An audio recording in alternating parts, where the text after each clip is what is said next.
Class, I am Tabrez Akhtar. This is your science class, and we were talking about four chambers of the heart, and we studied that two of the chambers of all chambers are called atria, and the two lower chambers are called ventricles. Now mixing up of blood, और इसीलिए chambers बने होते हैं ताकि blood mix ना हो.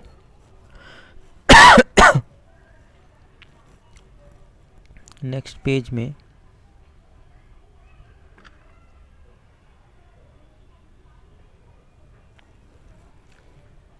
To the lungs and back to the heart from where it is pump to the rest of the body. तो ठीक है, ये उसी का है जो हमने आर्ट्रिया और वेंट्रिकल्स के बारे में पढ़ा था. अब हार्ट बीट पढ़ते हैं. The walls of the chambers of the heart are made up of muscles. तो जो चेम्बर्स की जो वॉल होती हैं वो मसल की बनी होती है. These muscles contract and relax rhythmically.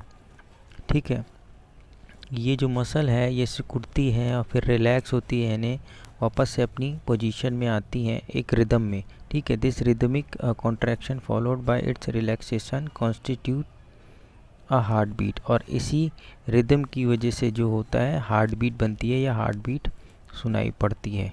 ठीक है, remember that heart beats continue every moment of our life. और हमें ये याद रखना है कि ये जो हार्ट बीट है ये हमारी लाइफ की हर मोमेंट में चल रही है.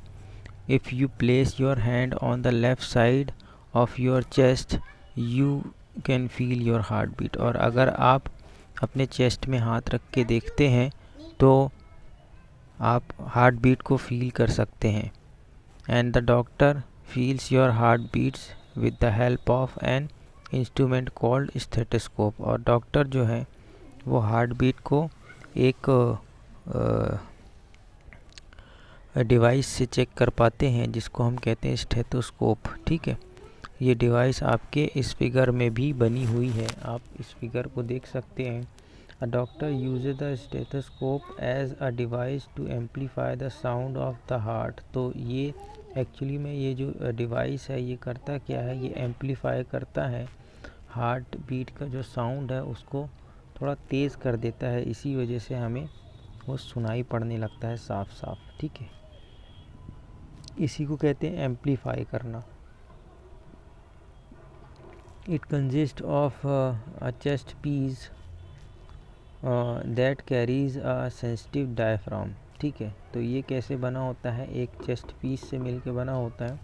चेस्ट पीस वो हिस्सा होता है जिसको आपके चेस्ट पे रखा जाता है, ये डॉक्टर आपके चेस्ट पे रखता है. ठीक है, जैसे कि डायग्राम में बना हुआ है. 2 ईयर पीस भी होते हैं इसमें जो कि आपको कान में लगाने पड़ते हैं. Doctors can get clues about the condition of your heart by listening through a stethoscope. तो डॉक्टर जो है वो आपके हार्ट की कंडीशन जान जाता है आपकी हार्ट बीट के थ्रू, और आपकी हार्ट की कंडीशन जान जाता है जिसकी वजह से आप डॉक्टर आपके अंदर क्या प्रॉब्लम है इसका क्लू देख सकता है, या क्लू से वो पहचान सकता है कि आपको कुछ ना कुछ बीमारी है या परेशानी है. ठीक है, एक्टिविटी दी हुई है और टेबल 11.2 भी दी हुई है, देखते हैं. Activity 11. Let us construct a model of a stethoscope with the materials that are available around us. तो आपके आसपास जो भी मटेरियल अवेलेबल है उसके थ्रू आपको स्टेथोस्कोप बनाना है. ठीक है, देखते हैं एक्टिविटी 11.2 में क्या कह रहा है. 11.2 में कह रहा है take a small funnel of 6-7 centimetre in diameter. तो 6 से 7 सेंटीमीटर डायमीटर का एक फनल लेना है.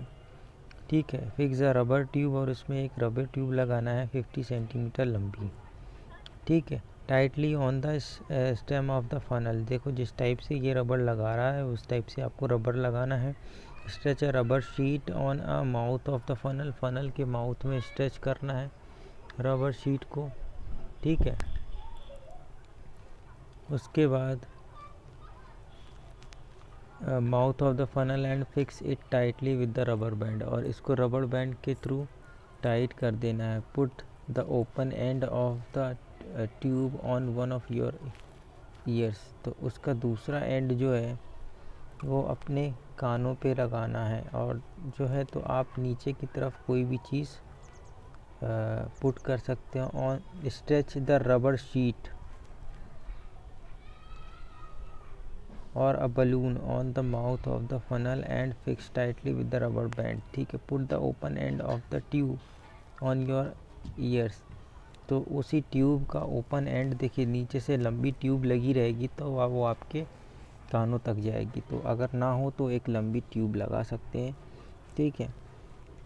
फिर उसके बाद आपको उसको कानों पे लगा के टच फील करना है, आप सुनना है.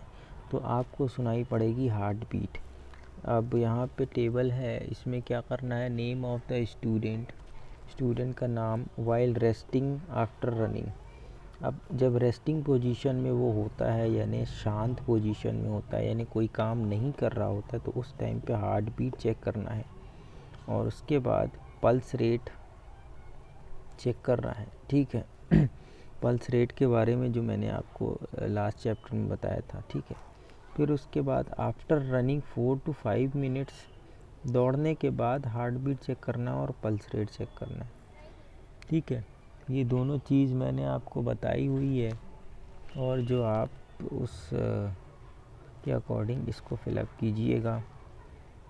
अब आते हैं पेज नंबर 125 के बाद 126 पेज पे.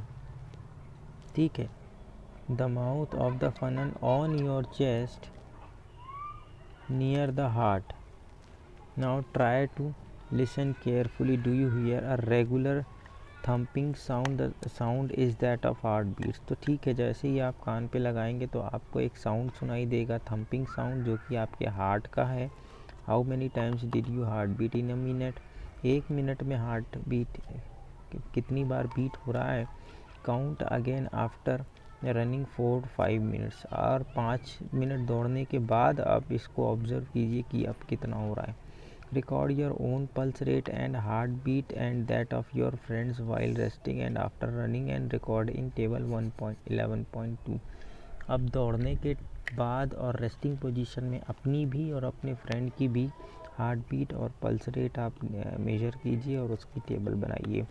Do you find any relationship between your heart beat and pulse rate? क्या आपको आपके हार्ट बीट और पल्स रेट में कोई रिलेशन पता चला? Each heart beat generates 1 pulse in arteries and the pulse rate per minute indicates the rate of heart beat. तो जो हार्ट बीट है वो क्या करती है, जनरेट करती है पल्स. किस में जनरेट करती है पल्स? आर्टरीज़ में. आर्टरीज़ के बारे में पढ़ा था, अपने बॉडी में फैली हुई है, यही आर्टरीज़ में पल्स जनरेट करती है. तो हार्ट बीट और पल्स रेट जो है वो लगभग इक्वल होंगे, क्योंकि pulse rate per minute indicates the rate of heart beat. Heart beat per minute pulse rate जो है वो हार्ट बीट को ही इंडिकेट करता है. The rhythmic beating of a various chambers of a heart maintain circulation of blood. तो ये beating जो होती है वो एक्चुअली में क्या करता है, एक्चुअली में वो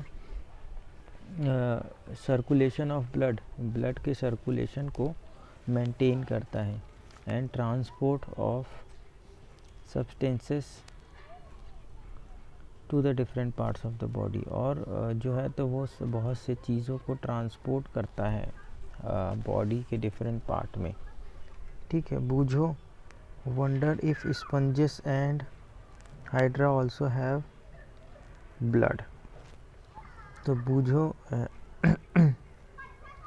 इस चीज़ के बारे में सोचती है कि क्या हाइड्रा और स्पंजेस जो होते हैं क्या उनके अंदर भी ब्लड होता है.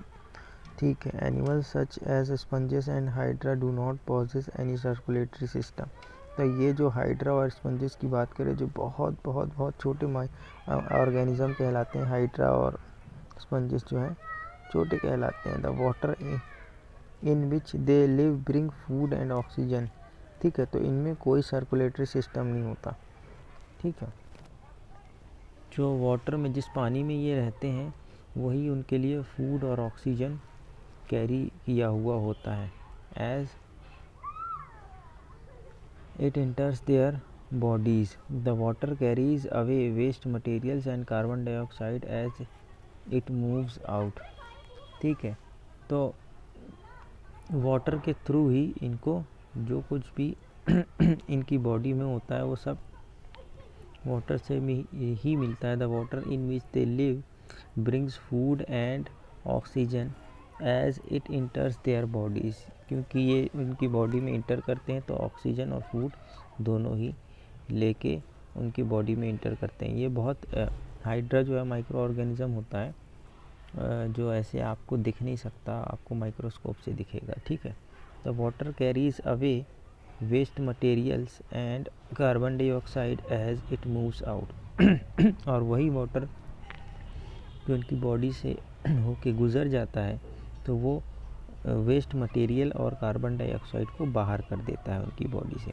दस these animals do not need a circulatory fluid like the blood, इसीलिए इनको किसी सर्कुलेटरी फ्लूइड की ज़रूरत नहीं है, जैसे कि ब्लड की कोई ज़रूरत नहीं है। Let us now learn about the removal of waste other than carbon dioxide. चलो अब देखते हैं कि वेस्ट रिमूवल क्या होता है कार्बन डाइऑक्साइड के भी अलावा। ठीक है, तो अब मैं बात करूं एक्सक्रीशन इन एनिमल्स की, यानी एक्सक्रीट कैसे करते हैं, क्या करते हैं, ये सारी चीज़ की बात करूं एनिमल्स में। Recall how carbon dioxide is remove as waste from the body through the lungs during exhalation.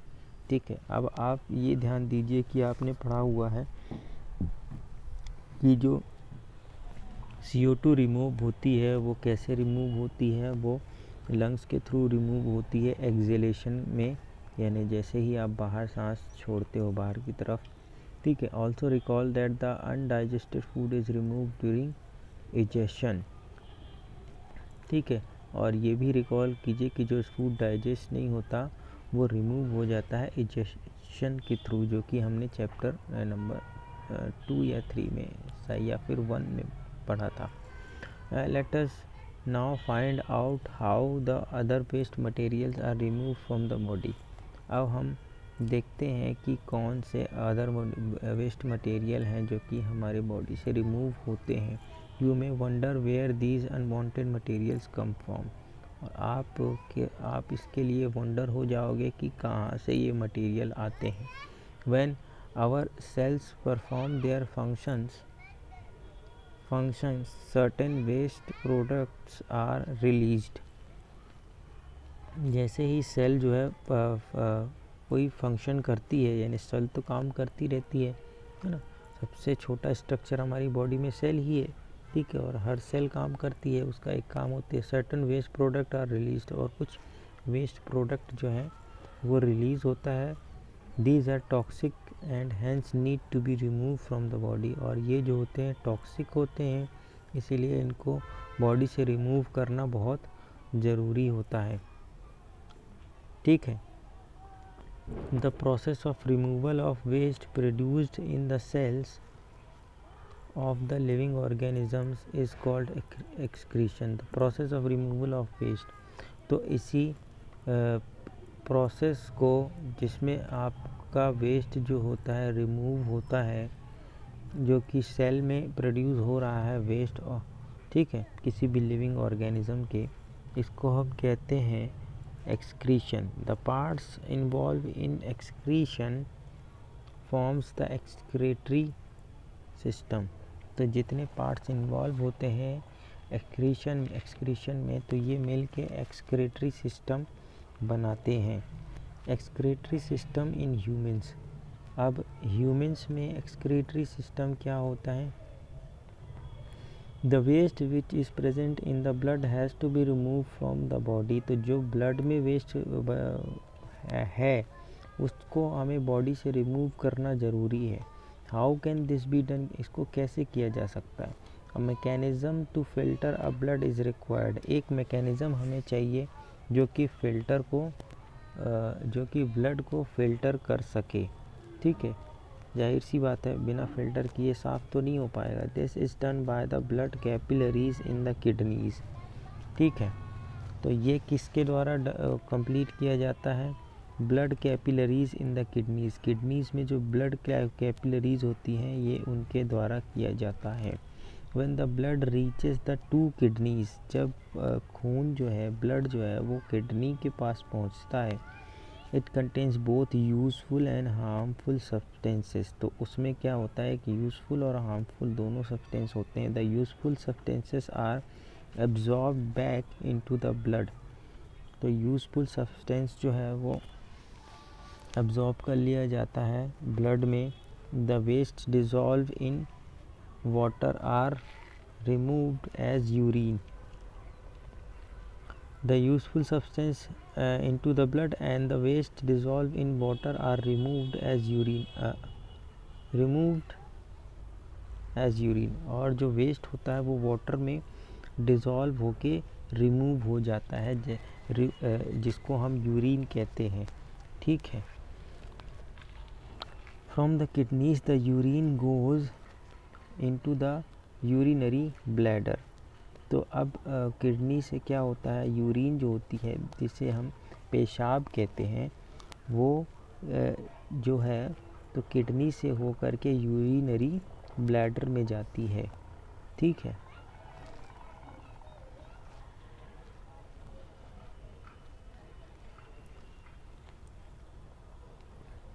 और tube like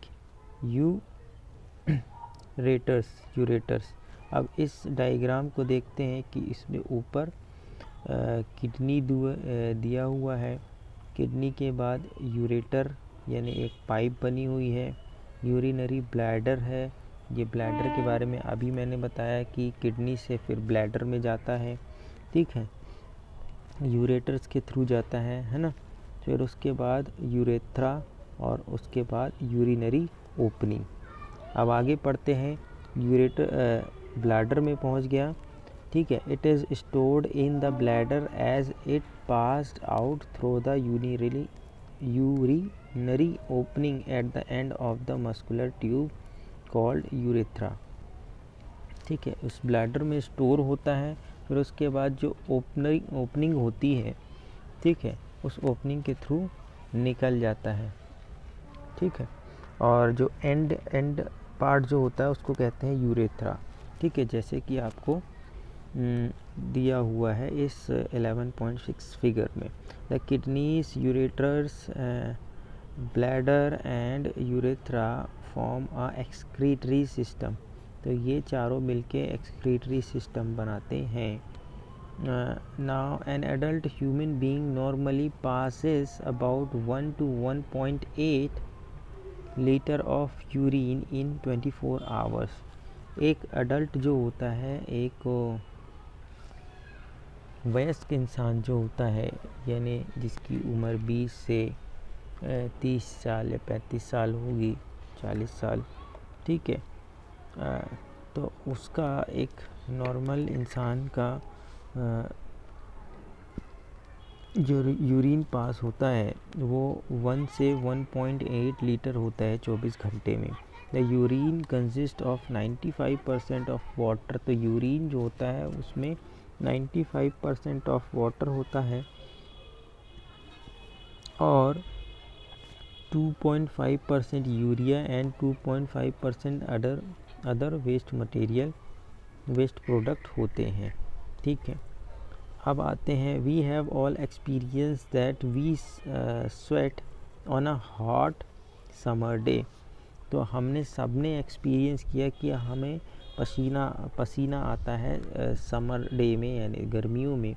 the sweat contains water and salt. तो स्वेट में क्या क्या होता है? स्वेट में वाटर होता है और सॉल्ट होता है। Boojho has seen that sometimes in summer white patches are formed on our cloth. तो बूझो ने कभी देखा हुआ है कि गर्मियों में कपड़ों में एक पैचेस यानी दाग टाइप का, धब्बा टाइप का बन जाता है। वाइट पैचेस यानी सफ़ेद। ठीक है, specially in areas like under arms, जैसे कि अंडर आर्म्स का एरिया होता है वहाँ पे, ठीक है। These marks are left by salt present in the sweat, तो ये मार्क्स क्यों हो जाते हैं, ये धब्बे पड़ जाते हैं जो स्वेट में सॉल्ट प्रेजेंट होता है उसकी वजह से।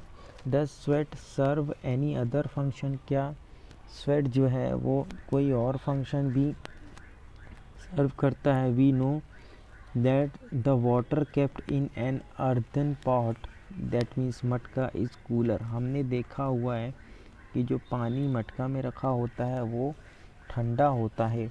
This is because the water evaporates from the pores of the pot, इसीलिए क्योंकि जो पोर्स होते हैं पॉट में प्रेजेंट, वो पोर्स के थ्रू जो वाटर होता है वो इवेपोरेट होता है, ठीक है, विच कॉजेस कूलिंग, और इसी की वजह से कूलिंग होती है।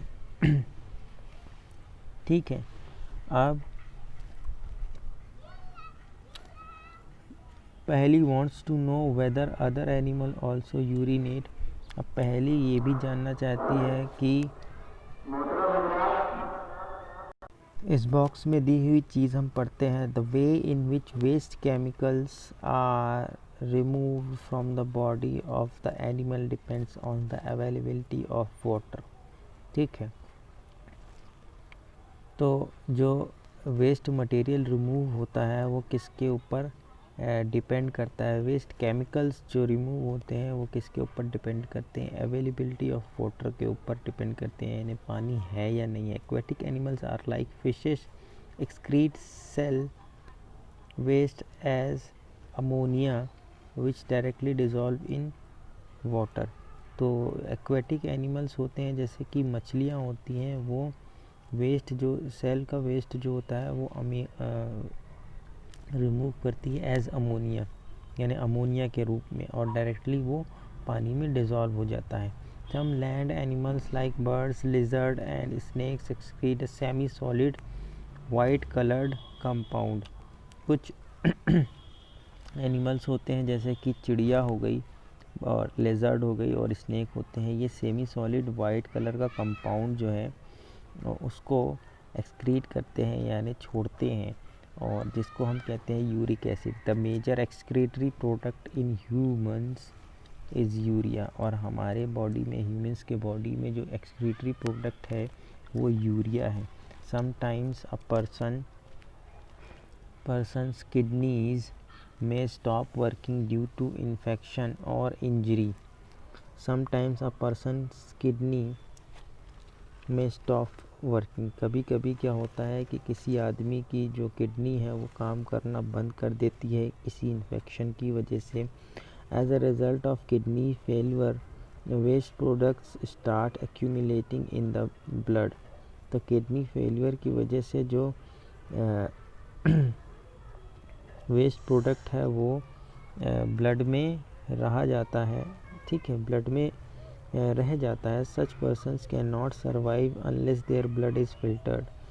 तो ऐसा आदमी फिर सर्वाइव नहीं कर पाएगा अगर उसका ब्लड फ़िल्टर नहीं किया गया, तो पीरियोडिकली यानी बार बार फ़िल्टर करना पड़ेगा उसका blood through an artificial kidney, और किसी आर्टिफिशियल किडनी के थ्रू उसका ब्लड प्योरीफाई करना पड़ेगा। This process is called dialysis, ठीक है, इसी प्रोसेस को हम कहते हैं डायलिसिस, ठीक है। कुछ लोगों का इस प्रॉब्लम की वजह से डायलिसिस होता है, यानी बार बार उनका ब्लड प्योरीफाई करवाया जाता है, अदरवाइज़ वो सरवाइव नहीं कर पाएंगे, ठीक है।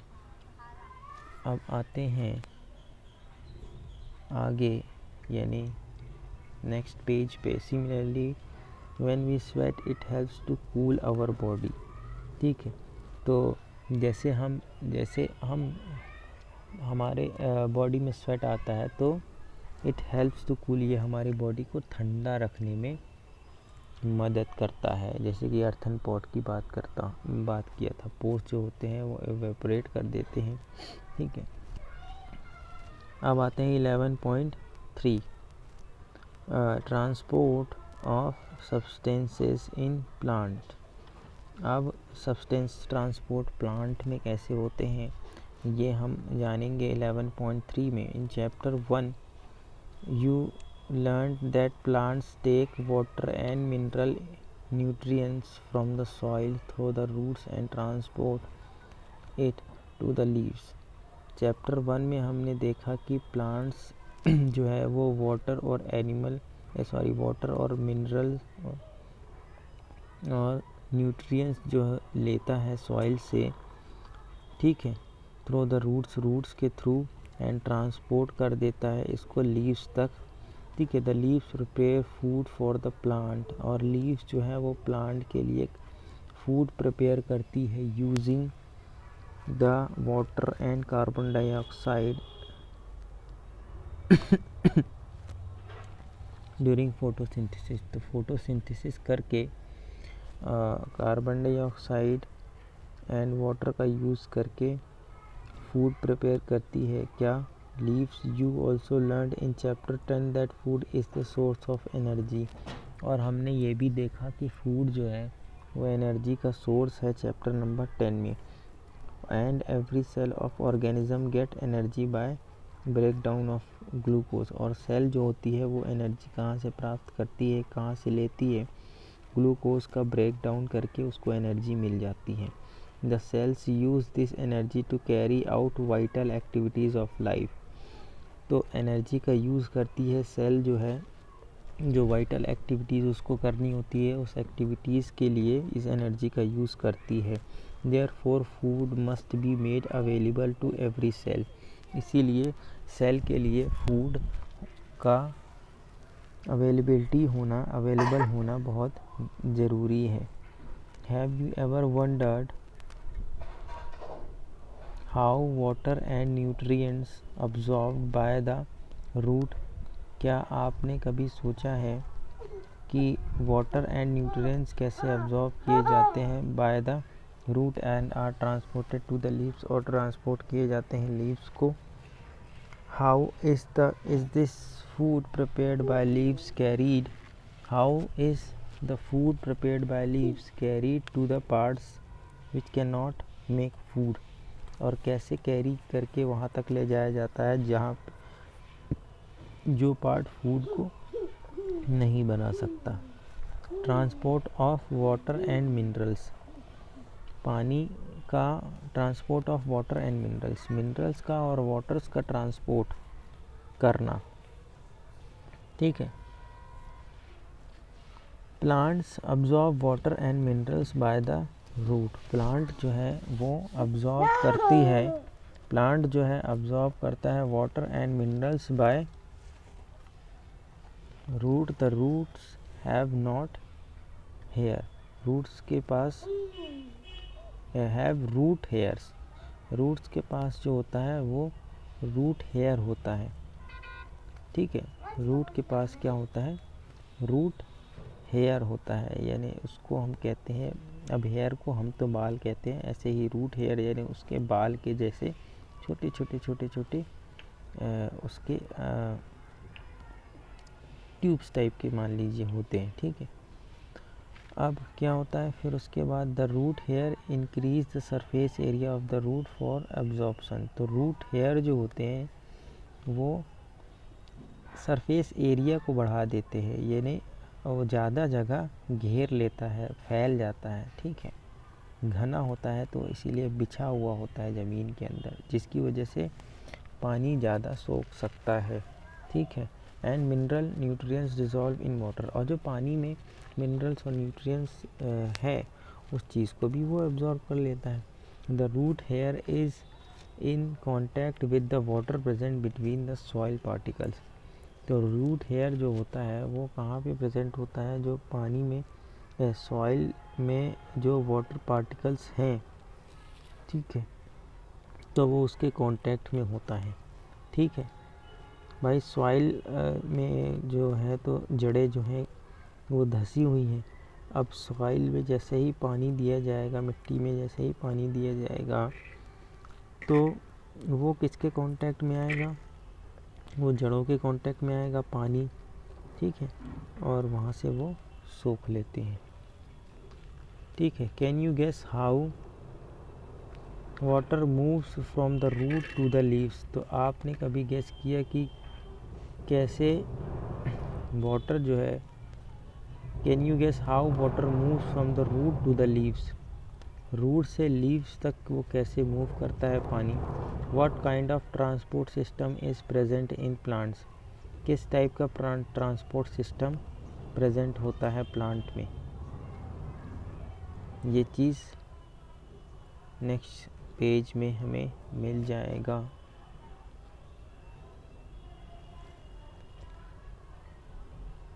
Well, Bujo is right. Plants have pipe-like vessels to transport water and nutrients from the soil. तो बूझो सही है, प्लांट में जो होता है पाइप के जैसा वेसल होता है to transport water and nutrients from the soil and the vessels are made of special cells. तो सॉइल से बाकी जगहों तक हमें वाटर और न्यूट्रिएंट्स पहुंचाने के लिए जो पाइप जैसा वेसल होता है वही मदद करता है। जो एंड द वेसल जो होते हैं वो स्पेशल टाइप के सेल से बने होते हैं, फॉर्मिंग द वेस्कुलर टिश्यू। और ये क्या फॉर्म करते हैं, ये सेल जो है वेस्कुलर टिश्यू फॉर्म करते हैं। A tissue is a group of cells that perform specialised function. तो टिश्यू क्या कहलाता है, यहाँ पे डेफिनेशन भी है, ये ग्रुप ऑफ सेल है जो कि किसी स्पेशलाइज्ड फंक्शन के लिए बना होता है, किसी एक काम के लिए बना होता है, ठीक है, इन एन ऑर्गेनिज्म, किसी ऑर्गेनिज्म में, ठीक है। The vascular tissue for the transport of water and nutrients in the plants is called xylem। दो ये वेस्कुलर टिश्यू होता है जो कि ट्रांसपोर्ट करता है water and nutrients in the plant, ठीक है, प्लांट में जो ट्रांसपोर्ट करता है उसको हम कहते हैं जाइलम, ठीक है, क्या कहते हैं, जाइलम, ठीक है। The xylem forms a continuous network of channel that connects root to the leaves through the stem and branches and thus transport water to the entire plant। तो जाइलम जो है वो एक नेटवर्क प्रोवाइड करता है जड़ों से लेकर के पत्तियों तक, ठीक है। ये एक कनेक्शन प्रोवाइड करता है जिसकी वजह से रूट और लीव्स जो हैं कनेक्ट रहती हैं एक दूसरे से, और इसीलिए जो रूट के थ्रू पानी जो है वो पत्तियों तक पहुंच जाता है, ठीक है।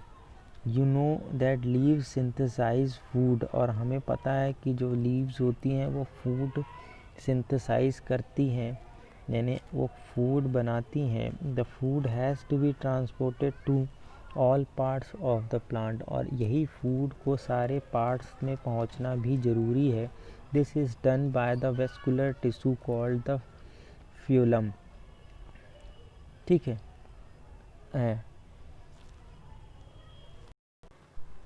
फ्लोएम, फ्लोएम, हाँ, ठीक है। तो ऐसा इसको हम कहते हैं, ऐसा वेस्कुलर टिश्यू को हम फ्लोएम कहते हैं। दस xylem and phloem transport substances in plant. तो हमें पता चला कि जाइलम और फ्लोएम जो होते हैं वो सब्सटेंस को ट्रांसपोर्ट करते हैं, किसमें, आपके किसी भी प्लांट में, ठीक है। अब आते हैं एक्टिविटी 11.3 में। Take a large potato and peel off its outer skin. एक बड़ा पोटैटो लेके उसकी स्किन को पील ऑफ कीजिए, निकाल लीजिए। Cut one of its end to make the base flat.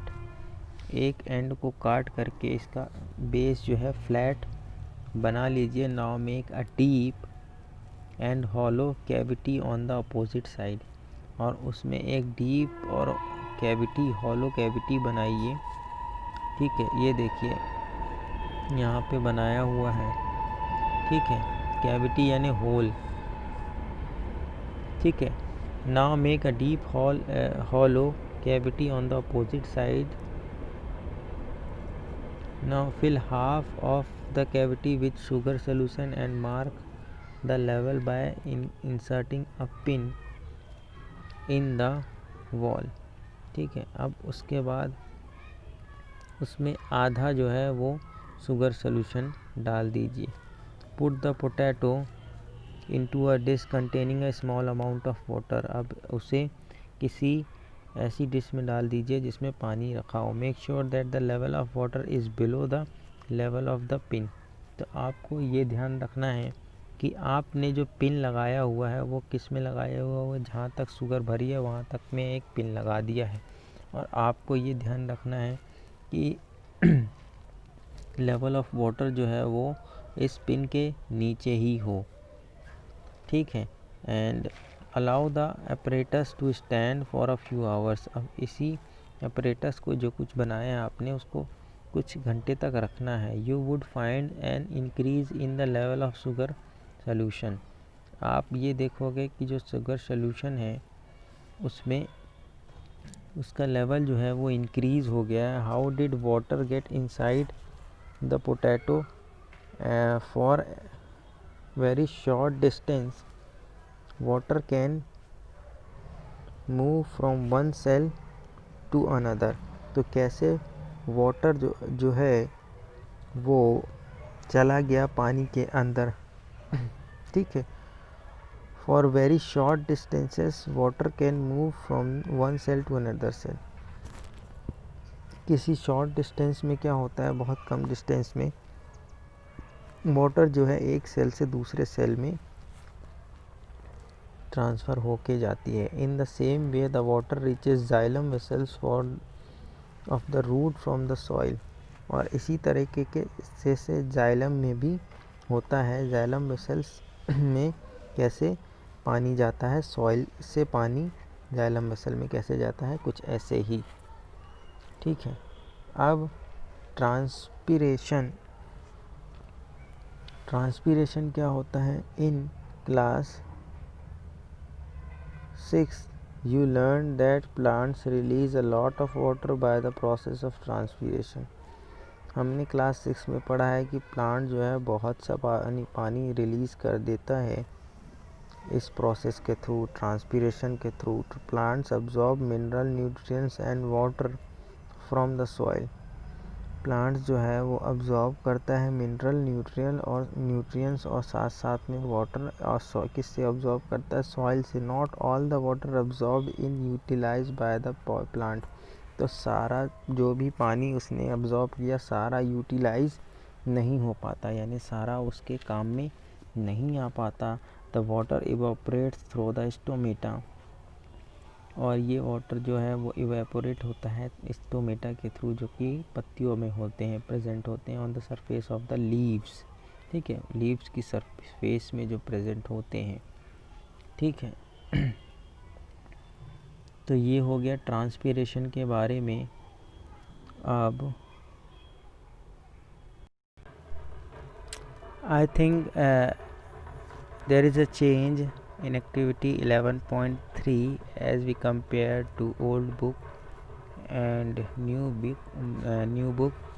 इसमें मुझे लग रहा है कि न्यू बुक में एक्टिविटी जो है वो चेंज दी हुई है. चलिए मैं इसको भी बता देता हूँ. We would require a glass tumbler water red ink and tender herb यानी balsam and a blade for this activity. तो इसके लिए मुझे एक पौधे का टुकड़ा चाहिए. ठीक है. और कलर वाला पानी चाहिए. टम्बलर यानी ग्लास चाहिए. ठीक है. उसके बाद हम क्या करते हैं कि pour water to fill 1/3 of the tumbler. अब पानी भरना है हमें 1/3 ऑफ पानी उसमें भर लेना है. Add few drops of red ink. और रेड इंक उसमें डाल देना है पानी में. ठीक है. Colour the base of the stem of the herb and place it cut the base of the stem of the herb. किसी हर्ब के एक डाली को आपको काटना है और उसको ग्लास में डाल देना है. Observe it next day. और उसको नेक्स्ट डे आपको ऑब्जर्व करना है. Does any part of the herb appear red. क्या आपको कोई पार्ट जो है रेड अपीयर हो रहा है. If yes how do you think the colour reach there. तो अगर ऐसा है तो आपको क्या लगता है कि कैसे ये कलर आ गया होगा. You can cut the stem across and look the red colour inside the stem. और आप अगर अक्रॉस की तरफ काटेंगे यानी खड़ी या सीधा काट देंगे अगर उस स्टेम को, तो आपको वो कलर ऊपर तक दिखाई देगा. From this activity we see that water moves up the stem, और हमें इस एक्टिविटी से पता चलता है कि जो पानी है वो ऊपर की तरफ मूव हो रहा है। In other words stem conducts water, और हम कह सकते हैं कि स्टेम जो है वो पानी कंडक्ट करता है। Just like the red ink minerals dissolve in water, जैसे कि just like the red ink minerals dissolve in water also move up the stem along with water, जैसे कि इस एक्टिविटी में हुआ। water and minerals go to the leaves and other plant parts, ठीक है, through narrow tubes inside the stem, जिसको हम xylem कहते हैं। तो इसी जाइलम के थ्रू जो है तो जो वाटर है और जो मिनरल्स है वो अलग अलग पार्ट में पहुँच जाते हैं। तो हमने ये देखा कि थोड़ा सा चेंज है बुक में। उसके बाद ट्रांसपीरेशन के लिए मैंने बताया था कि ट्रांसपीरेशन जो है mineral nutrients and water from soil, सारे जितना भी पानी अब्जॉर्ब करते हैं उनमें उनका मिनरल और न्यूट्रिएंट्स होता है, तो सारा पानी वो हम अपना यूज़ नहीं कर पाते यानी यूटिलाइज नहीं कर पाते, तो कुछ पानी इवेपोरेट करते हैं स्टोमेटा के थ्रू। इसी प्रोसेस को कहते हैं transpiration. The evaporation of water from leaves generate a suction pull. तो ये इवेपोरेशन की वजह से क्या जनरेट होता है, क्या पैदा होता है, सक्शन पुल पैदा होता है। The same that you produce when you सक वाटर थ्रू अ स्ट्रॉ, जैसे कि आप जब किसी पानी को खींचने के लिए जो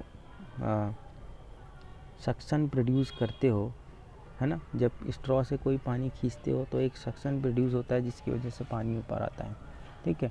विच can pull water to great heights in the tall trees, which can pull water to great heights in the tall trees, जिसकी वजह से जो पानी है वो खिंच जाता है लंबे लंबे ट्रीज़ में, अगर वो बहुत लंबी लंबी ऊंचाई के हों तो, यही सक्शन पुल की वजह से। Transpiration also cools the plant, और ट्रांसपीरेशन जो है वो प्लांट को ठंडा भी करते हैं।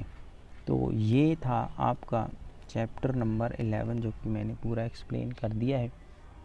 अब क्वेश्चन आंसर मैं आपको करवाता हूँ नेक्स्ट चैप्टर में या नेक्स्ट क्लास में।